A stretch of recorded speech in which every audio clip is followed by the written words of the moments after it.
Obviously, Ryan Day didn't leave any doubt that he would like to have seen the offensive line play a little better last week and stuff. So what's the emphasis, I guess, third week with these guys? Third game with these guys. You have good tape and good meaningful reps now to look at. So being able to visually show the guys when you do your job, when you execute, the communication, your technique, this is what happens, and here's what happens when you don't. So the emphasis of, yes, effort, execution, the demeanor is pressed.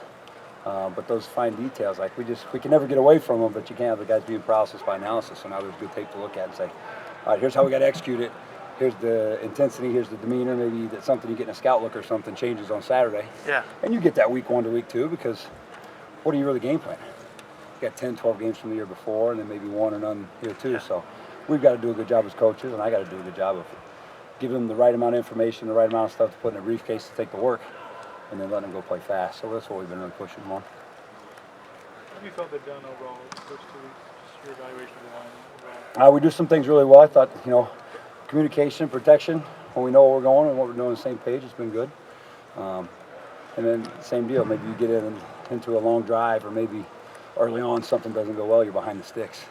You can't have that front runner mentality. You've got to go get half. You got to get back on schedule. So the learning part of the game, we've seen now what hurts us and we've seen now what we do really well. So I think with that, just learning and going from those is what we got to take into this week. The short yardage issues that you've had, can you what do you see in your watch? We all have to be efficient.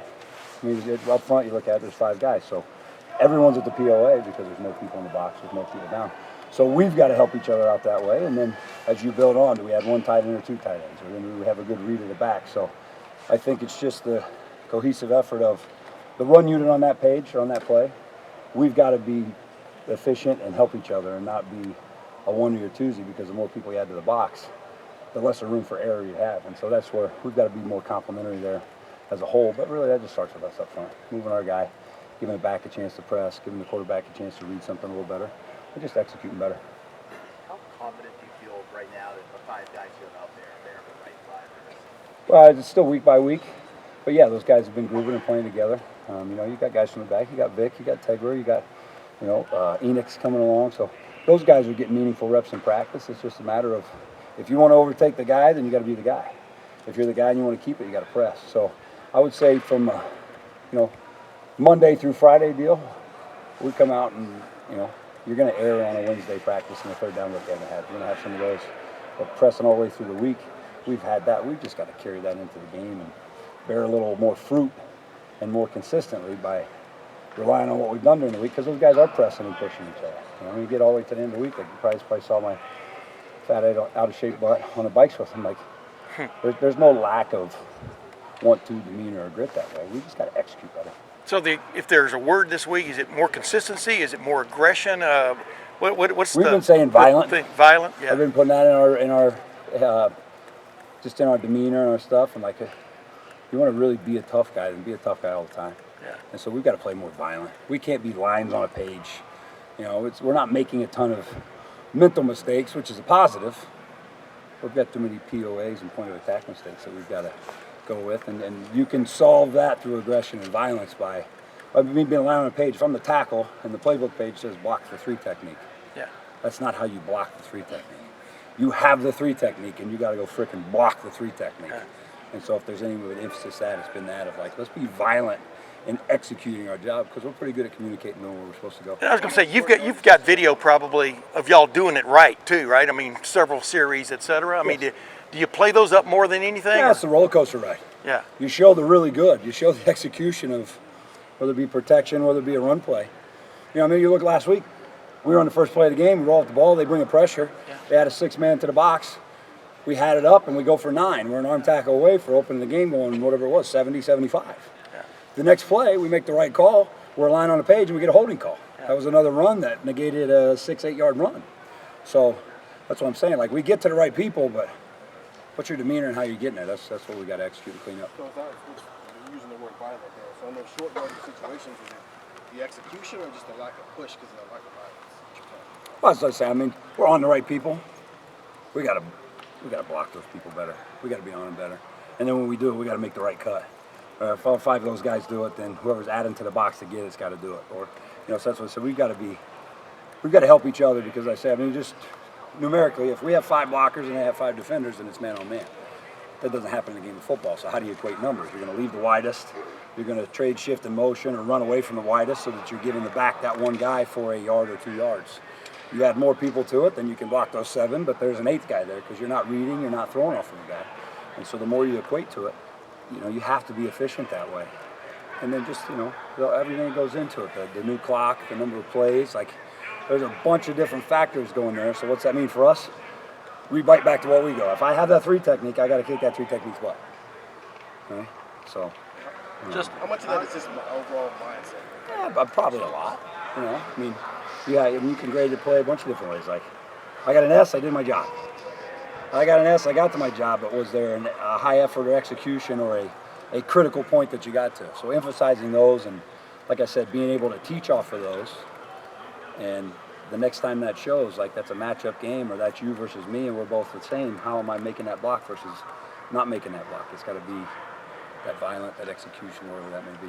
When we talk to you, Are you fine with this? Run blockers, the same point as pass blockers. How do you balance that when you start to figure out how you're going to institute starting five first? The holistic approach is like he's got to be a good lineman. So you have to be able to do both. I think you're more looking at that, Spencer. Like you wouldn't have a guard playing on the perimeter being a tackle because he can't pass pro out there, but he's inside and he can handle that. I just got over. I'm on the bike. I'm too blown out to really process that one too deep. I'm not trying to cut your question off, but you have to be able to do both, and then it's our job to put the guys in the right situation. If you wouldn't say, making it up, but if you wouldn't have true drop back tackles, then you can't call 5-man empty drop back protection. You've got to chip and release and do that. So I think execution-wise, we've got to do a good job, and we try to do that of putting our guys in the best situation. Reverting back to be that line on that page. And go do my job when I do that. So you wouldn't put a non-pass blocking guy in a situation like that. Does that make sense? Hope that answers your question that way. How do you evaluate the line's hand placement through these first couple of weeks? Because some of those holding penalties, looping hands to the face, those are things. When you get those egregious ones, you watch Josh Simmons from last week. He's gluing his hips, he's running his feet, his hands goes high. You got to feel that and get it out. He had one 2 or 3 plays later where Chip busted for 9 or 10 yards. The exact same profile, the exact same hit. His hands started to go high, and he pulled it out and put his hip on him. And then Chip pressed and slid. I think we got up to the 2 or 3 yard line. So, you get those. It's why are those happening? Well, that's because my technique or something wasn't taking me home, or I wasn't rebite or fixing that. And you got to feel that. You got to learn from them, and you have to grow. And now we have to go fast because there's no room for error. And when you put a bunch of those together, it's already hard enough to gain those yards with extra hats in the box or a blitz pattern or something coming at you. So we have to be cleaner that way. Just you're saying you feel like you're blocking the right guys. It's not mental mistakes, right? Am I to paraphrase for the most part what you're saying? We've cut down on mental mistakes. We got to execute at the point of attack. So when you're an offensive line coach and you just want your line to play better, what's easier to try to fix? If it is mental stuff, hey, we're not doing the right thing, or is it easier to fix physical stuff? You have to put them in the situations where there's less thinking. So, those good plays, you guys gotta watch the tape once again. You can tell when all 5 dudes know what's going on, it just looks like a wall. Whether that's here, whether that's when my son's playing, highest junior high, middle school football. When they know what's going on, those 5 guys that don't know much are just rolling off the ball in a run play.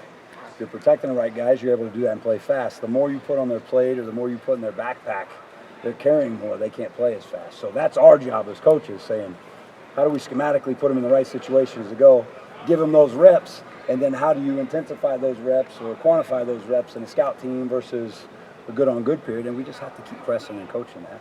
And they have to keep taking it. Justin, when we talked to you a month ago, you were talking about the benefits of the split practices, playing on 2 fields, and how many reps that was giving you to evaluate guys. Did it also, are you playing a little bit of catch-up, though, on the cohesion aspect of it? When did you start to break that down to where the 5 ones would be together? When we got into game plan prep stuff. So that's been long enough. Those reps now for us are full speed reps versus defense. That's how you're trying to simulate what we talked about earlier. So getting good on good or 1s versus 1s as much as you can do those, but not to an extreme. No, I don't feel that. Hey, Justin, with the work of violence, have you noticed a discrepancy in the physicality between gap and zone this year at all? No, it's just comfort of the place. I think we've been pretty universal, and we've had both of those on tape. But that's all game plan wise. Some teams match up, and you want to be able to do that. Other times it doesn't. You feel like your zone stuff or full zone and things is better. So I think we've got a good mix of that. I think our guards are more comfortable just because they play a lot of ball. So if you have some pull schemes, they're pretty good. Our tackles have done some pulling. We feel like our tackles are pretty athletic. But if you get into a game week where that's not what's good on paper, then you might see less of those. But that has less to do with, I feel comfortable like our guys can do that stuff more than anything else. Justin, these guys gave up 400 yards rushing to their first opponent this year, South Florida and stuff. What problems do they present specifically, Western Kentucky? Schematically, I mean, they do a lot. So you've got to be really good in communication of how many downs are there, where they're at. So they do a lot. So that's just getting in rhythm with our guys during the week of, all right, what's called, what am I seeing, how do I go block it? Yeah. And like we said too, it's repetitive, but like just put them in the right spots, in the right place where, there might be 8 different looks you have, but I'm doing the same thing on 6 of those 8. That's a good play. Versus if you're looking for that 1E or 2E that hits right only to this, less attraction to plays like that. Thanks, man. Coach Walton, Thank you. Thanks, man. Thanks, guys.